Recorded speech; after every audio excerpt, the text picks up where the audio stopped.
Right. Jewish meditation, number 7.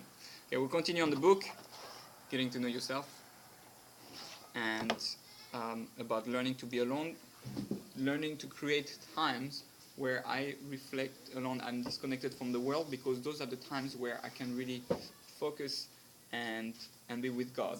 And like you said, those moments of being alone, you should be able to create them at any time. I should be able to create them when I'm in line at the supermarket, if I'm in a gas station or wherever.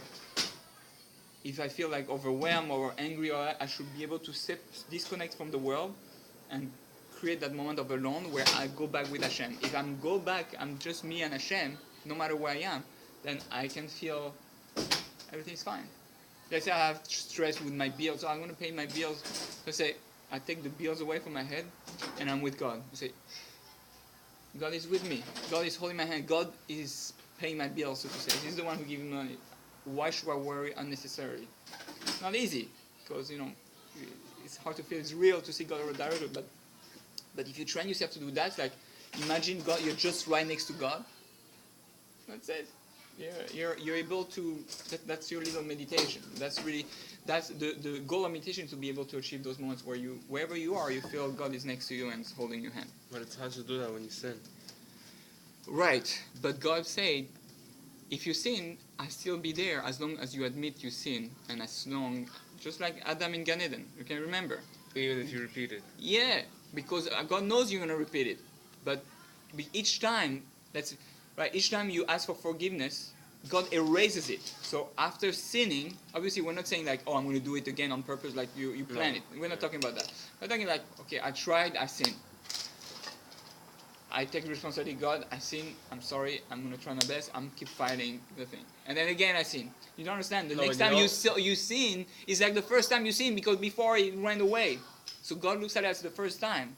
The worst thing is to hide like Adam and Rishon. Don't hide. Don't feel guilty. Don't get a guilt trip. No, just take responsibility. Okay, I messed up. I realize, and but I'm keep fighting. I'm going to try to be better. As long as you don't give up your will to become better and the will to be better, God is going to stay here. God didn't kick Adam right away from Gan Eden. You understand? He did the big sin. He took from the Es Hadas, right? Of knowledge of good. And what happened? Nothing. He was still in Gan Eden, and God spoke to him. Hey, Adam, what's up? Where are you? Want to get a coffee? Right? I mean, like, God didn't kick him out. God was waiting for him to respond and to take responsibility. And who was the first one who took responsibility for his mistakes in the Torah, like publicly, like? Did you see Yehuda? Yehuda, right? You're right, Yehuda, and he became the father of kingship, so to speak. David Amer came from him. It says that. I feel like we don't hear enough about Yehuda in general. You know what I mean? He's not one of the people that you really, it's always Yaakov, it's always Yosef. We don't. Right, it depends. If you. It's true. There's not so much about the older Shvatim, but it should be studied. There is a lot. It's just people don't. They just look at the general thing and the few things. You're right. Should be studied. All right. So we are at page 67. And it says that the Torah was given in a time of quiet. So it's very interesting. The state of alone is where our holy forefathers lived: Avraham, Yitzhak, and Yaakov. Moshe Rabbeinu and David HaMelech lived there as well. In the final chapter of the book called Hamaspik Leodei Hashem, Rabbi Avraham, the son of the Rambam, writes about the world of the solitude of the soul. As we mentioned earlier, all our ideas come from the Holy Torah and not from other sources. He explains that our forefathers were shepherds in the wilderness because they sought a world of quiet. The calls of the cows were preferable to the words of most people. And that's why people ask me, are you allowed to have a dog? And because they think it's like 2 months, the angel of death or whatever it is. Abraham, Yitzhak, Yaakov, Moshe Rabbeinu, all were shepherds, and every shepherd has a dog. They all had dogs. And we know that we paskin halacha according, like on Pesach, we say, how do you know if that piece of bread is chametz or not? Well, very easy. Give it to a dog. If the dog won't eat it, it's so disgusting and it's not considered chametz. Why do you say give it to a dog? Why don't you say give it to a cat or a mouse? Because a dog, that's what the Jews had. They had dogs. That's why. Anyway, now we're in the cities, so we don't think of having dogs, but where we were shepherds, we had dogs. Okay, so that was just a tangent. We, the people of Israel, must continue with the heritage received from our forefathers. We do not create new methods, but we follow in their footsteps. Abraham, Yitzchak, and Yaakov sought quiet. Likewise, Moshe Rabbeinu asked Yisro for the opportunity to be a shepherd, so he would have quiet. In that way, he attained the revelation of the burning bush. Later on, he came to Mount Sinai in solitude, and there he received the Torah. It's interesting. All the greatest, like there was achieved. He was alone to receive the Torah, and the Kohen Gadol is alone in the Holy of Holies on Yom Kippur. All the moments of climax, like each one is like alone. It's like an intimacy with God. That moment of alone. Chazal said at the time of the giving of the Torah, the cows did not make a sound, and no bird chirped. Chirped? Mm-hmm. The world was absolutely quiet. That is when Moshe went to Hashem to receive the Torah. And how did Moshe reach the high level where he could approach Hashem and receive the Torah? Because he chose solitude, quiet, and calm. It's very interesting, right? You say, maybe because he was the most humble guy, and because here it says, how did Moshe reach the high level where he could approach Hashem and receive the Torah? What merit? Because he learned to be quiet, alone, calm, quiet, sound. Interesting, meaning the ability to be removed from the world and focus totally on something holy, which is Hashem. This is not, by the way, I want to mention what the Baal Shem Tov said, that dvekus, being in a state of dvekus, which is the attachment to God, so kind of meditation, is 7 times greater, accomplished 7 times, I'm trying to remember the exact wording, but it's 7 times greater than learning Torah.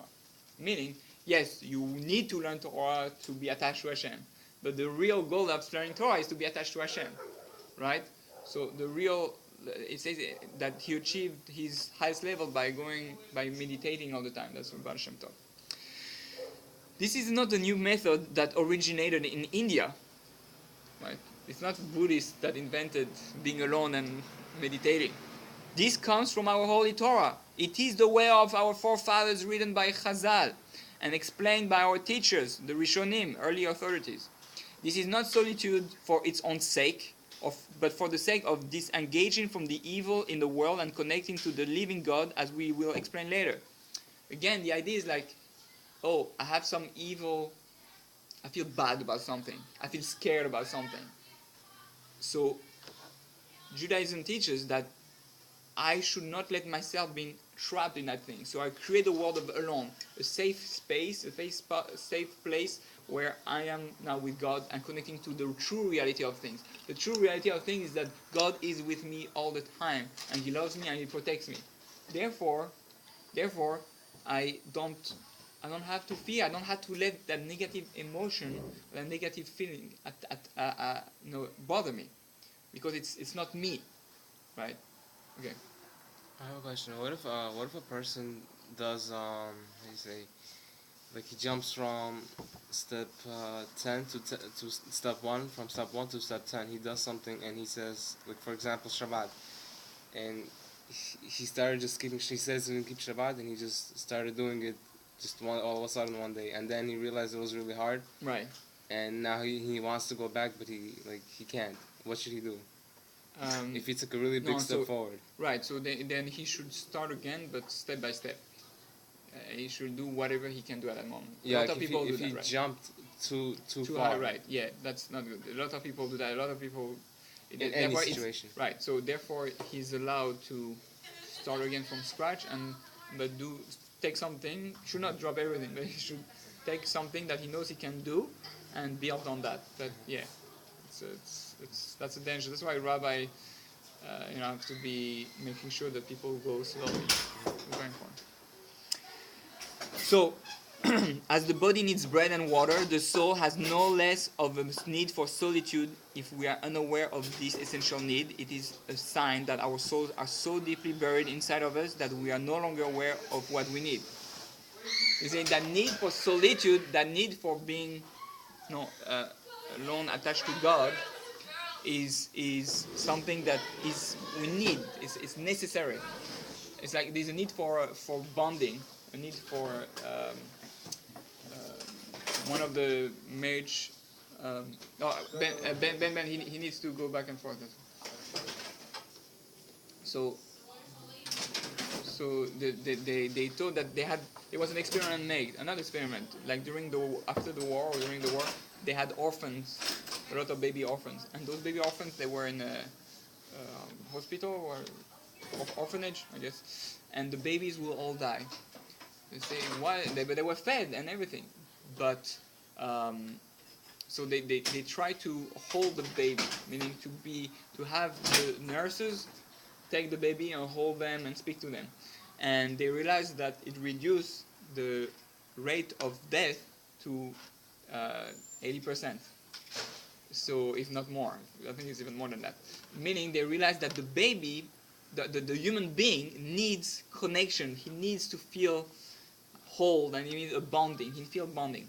So the whole idea is that there's certain things that we need as a soul.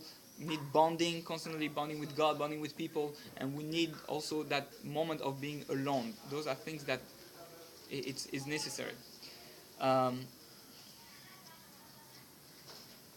So it is It is like a person who, God forbid, is so ill that he loses his sense of taste and his desire to eat. And it is not that he doesn't need to eat. If he doesn't eat, he will die, but he has simply lost the desire for it. If a person does not sense the need to live in the world of alone, it is a sure sign that his soul is buried very deep within his physicality, and he cannot even hear his own needs. Solitude is a vital need. It is not secondary, it is the primary instrument for developing the soul. Okay. Can I close the window a little bit? Oh, yeah, you can close it completely. It's a little bit cold. Sure. Yeah. All right. I don't know if you're hot. We can. I'm gonna. So let's talk about this. Let me see. Shall I leave the door open? Oh yeah. Because he needs to work here, the guy.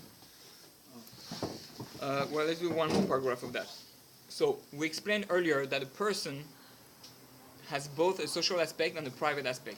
We will now try to explain how to be free of the negative feelings. Okay, it's very practical. Shh. A person is sitting in his office speaking on the phone. Suddenly, an argument breaks out, and he starts yelling. Everyone in the surrounding rooms hear the yelling. He concludes the conversation, but he's very tense. He cannot work anymore for the rest of the day. You can't talk to him. He's furious inside. He has a hard time falling asleep that night, thinking about what to do and how to do it. We're all familiar with such situations, right? Moments that you're just overwhelmed. How can he calm himself? When he tries to calm down, his mind automatically drags him directly to that unpleasant place. He thinks about it more and burns up even more. But if a person accustoms himself to live with the state of alone, he discovers a place in his soul that he can enter. Just as we can go from one room to another, so are the rooms in one's heart, as it says, with us, the rooms will be filled. There's a room in the heart for turning outward, and there's another room in the heart for a person to be alone with himself. He kind of repeat himself, but that's on some level. It's on purpose. It's a kind of meditation in itself, the way he speaks. Like he goes deeper step by step. So these rooms exist inside the soul. A person must acquire the habit of entering these rooms when necessary. But if he's already angry or envious, it is not the time to train himself. So, right, you have to try those things. It's not like, oh, I'm so angry now, let me try to be alone. It's not going to work. It's a practice. You have to try to stay alone with God and disconnect from everything. Rather, on the ordinary days and times, one must train himself to live in a world of quiet, a world inside of himself. he will then begin to discover a new self, a self he's not used to and is unfamiliar with, to him. Meaning, like, we're literally talking about a state of thinking, of being that is completely different than what we're used to. Wait, so I feel like what you're saying does make sense, because if he's angry, then it should be a good thing to meditate. No, you're right. No, he's just saying, don't start practicing that state of alone while you're already angry. You have to strive before, so that when you're angry, you already have practiced being alone, and you have enough strength to remove yourself. You're right. So, so he will have a room in the soul where no one else is present who could arouse his anger or envy. But if he does not discover such a place in the soul, where can he go? The anger would pursue him and consume him, and he will not have any way to be free of it. Can I use that anger to start a conversation? Can you use the anger to With direct? Hashem? What do you mean? If I'm angry and I want to express myself, and sometimes when I'm angry, that's the best time to express myself. Well, yeah. And if anything, I might even calm me down if I just like. Right, you're allowed to speak to God and be angry at Him, so to speak. Meaning, in a more respectful way. in a respectful way, you're allowed to express your frustration and your anger to Hashem. Obviously, one should not say, why do you do that? but you're allowed to have a relationship with Hashem like with a human being. We are understanding that He's royalty and it's beyond that, but the human beings are here for practice, right? The same way you speak differently to your parents or to your spouse than to your friend, right? Or a stranger, same thing. You should speak differently to Hashem than with other people. So, okay, I wanted to, until he comes, I want to do just like a few, show you a few quotes on Kabbalah and meditation from Ari Kaplan. He wrote a book called Meditation Kabbalah, which is very powerful, and I took certain parts that gives us a glimpse of what can be achieved in real meditation, the way Kabbalists meditate. Didn't Ari Kaplan also write Permission to Believe and Receive, or No, was that somebody else? That's someone else. Oh. That's Roy Kaplan. Oh. Shoot. Almost. Okay.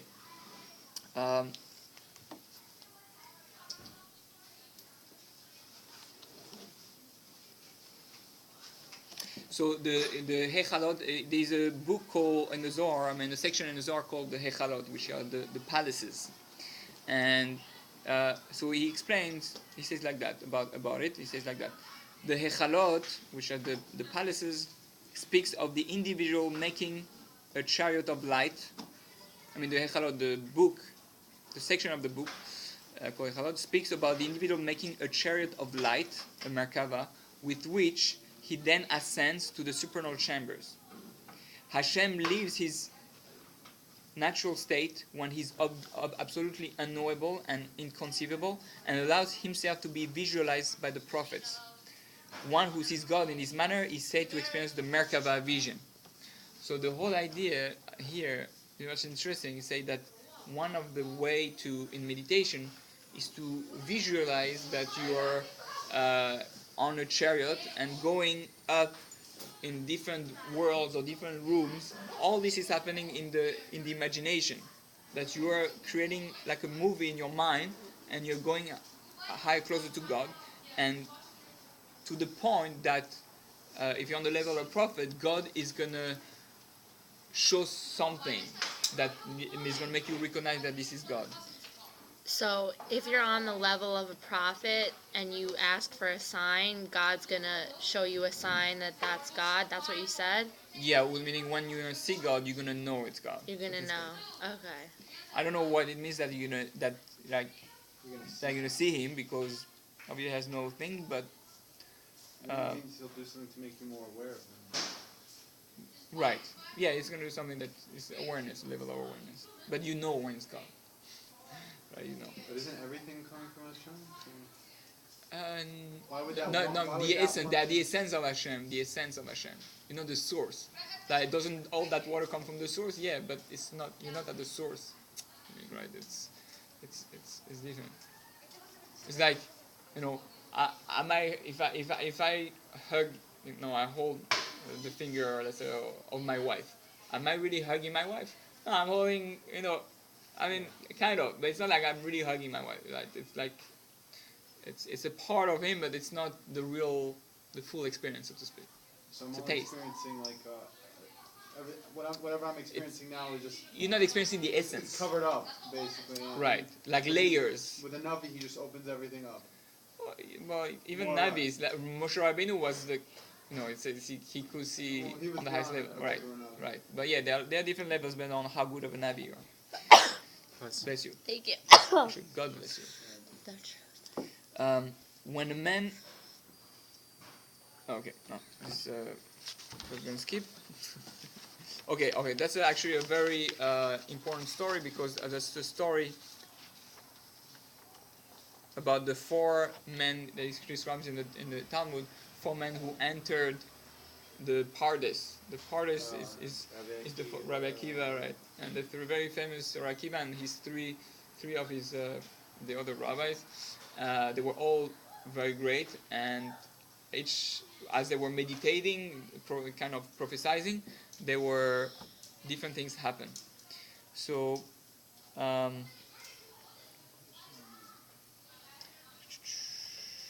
So it says about that story. I'm trying to see if it actually stays the story here. I'll head back in 2 minutes. What? 2 minutes. Yeah, sure. Doesn't I don't have the whole story here, but basically they all went. One became crazy. One became a heretic. One died. One became crazy, and Rabbi Akiva came down with peace. He came back normal. So here they say in the Hechalot, it is explained that that sages who were worthy of such undertaking would pray, purify themselves of all uncleanliness. They would fast, immerse in the mikveh, and purify themselves. They would then make use of various names and gaze into the chambers on high. They will see how the watchers of angels stand, and see how one chamber follows another, and what is in each chambers. This does not mean that they actually ascended physically on high. It's not like you're Superman, like I'm going high with like Superman. No, but that he gazed and saw it in the chambers of their heart, viewing it just like something seen clearly with the eyes. They hear, see, and speak with an eye that views with Ruach HaKodesh. That's what they call the third eye. It's when we meditate and say you imagine the light coming from above, from Hashem, going down to you, right? So all these things, the thing with the third eye is understanding that my eyes, they see physically, but they say the eyes are the windows of the soul. My eyes only exist on a physical level because I have something called spiritual eyes, which is called Ayn. My eyes is Ayn, right, in Hebrew. So those eyes, Ayn, can see spiritual. I have been only taught since I'm a kid that I can only see physical things. The truth is you have what we call the third eye, which is your spiritual eye, your mind's eye, where you can actually visualize spiritual things. That's why people can see the aura if you train. My wife read that. I don't know if I She told you. can see the aura? No. Oh. My wife had her sister who was very down to earth, but she went to a doctor. I think it was physiotherapy. I don't remember what it was. But basically, the doctor taught them how to see the aura, and she's not spiritual or like per se. I mean, she's not into Kabbalah or anything. She's very down to earth. But she trained. At the end of her training, she could see the aura. Meaning, it's learning how to see. It's like the 3D. The 3D images, that it's stereograms. You have image, and then once you move your eyes in a specific way, you start to see a 3D image. Shh. IMAX is even cooler. What? IMAX is even cooler. Right, right. Well, let me just finish the thing, and then just hold it on. This doesn't mean that they actually ascended physically on high, but okay. The gaze of the Merkava To gaze at the miracle, one must first fast for a certain number of days. He then places his head between his knees and whispers into the ground many songs and praises known from tradition. From his innermost being and its chambers, he will then receive the 7 chambers. In his vision, it will appear as if he is entering one chamber after another, gazing at what is in each one. So the whole idea is that we have to envision chambers. We have to envision that we're going step by step closer to God, and we use that reality in our imagination to get closer. Yeah. Pardes, once you reach that level, is that the highest level you can go? Well, Pardes is like the garden, so to speak. It's the orchard. So it's the whole spectrum, all the heavens. Meaning you go from the 4 worlds. It's the 4 worlds. So Rabbi Akiva reached the highest of those worlds. Well, because he wasn't a Navi. Was he? Well, I don't know how high he went. I don't know how high they went, but he's the only one that was able to go high and come back. Because what about the prophets before him? Those who actually had the title of a Navi. Right. What did they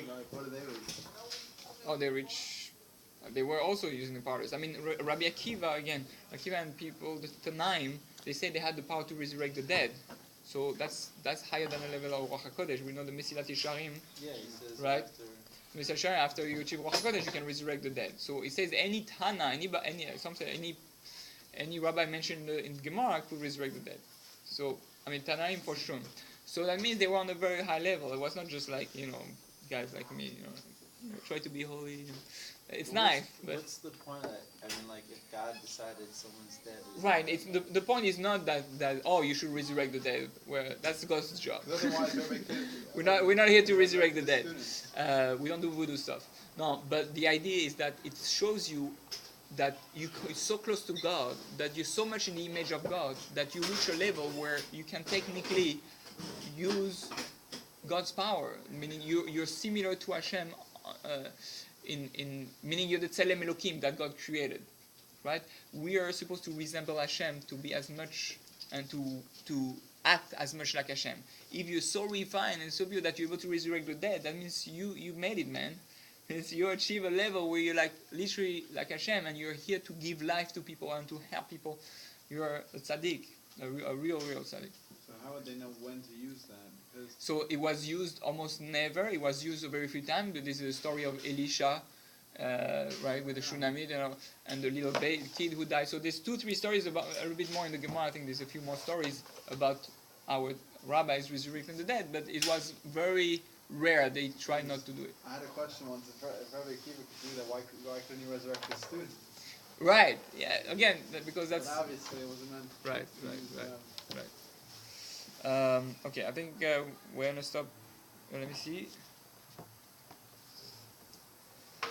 So again, I'll finish that part speaking about how achieving Ruach HaKodesh. One who wishes to attach himself on high through Ruach HaKodesh must do so with deed, word, and desire of the heart, meditating in that area.